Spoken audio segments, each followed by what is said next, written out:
Okay, for this experiment, you're going to open up software called Logger Pro. And so there's a special configuration for this particular experiment. So we're going to go to File, Open.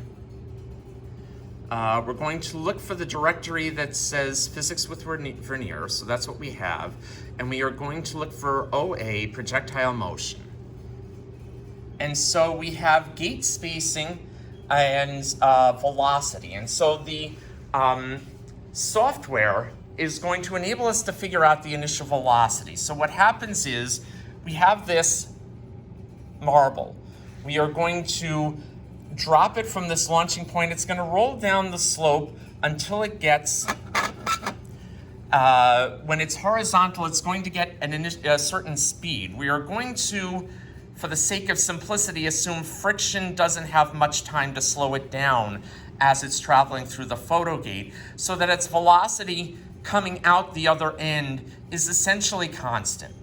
So we see when we stick our finger here, the light goes off. That tells us the photogate is being blocked, and that's gate 1. And if we go here, that's gate 2 being blocked. So what's going to happen as the ball rolls through, the computer is going to determine the time it takes to block, the time between when gate 1 is blocked and when gate 2 is blocked. So that's your delta T reading. Your delta X reading, you get this measurement, and so you can see from this, if you get it just right, you're going to measure if you can see that line. So you want to put that on the line, and you want to measure from the line up here. It's about 11.5 centimeters, or 0.115 meters. So what we want to do, let's see if we can double click on this. You want to put 0.115 meters. Okay, and so that's going to be your delta X. The computer will measure delta T, and so that will give you your average velocity as it's going through. And so that's going to be the initial velocity as the ball comes out. And so the ball is going to come out, and it's going to land, on the carbon paper and make a mark. And so ideally, we've got it set running for for a minute. I'm going to try to take 12 runs in fairly rapid succession. We'll see if I can get to all 12. If I have less than 12 over the minute, that's okay.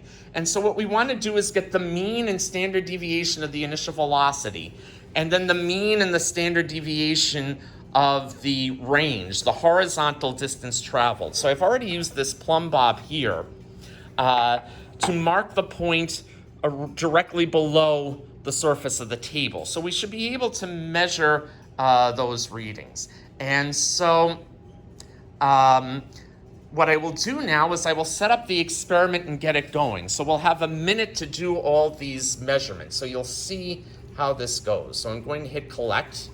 And when I've got the red light going, then I'm ready to go. So that's 1. That's 2. That's 3.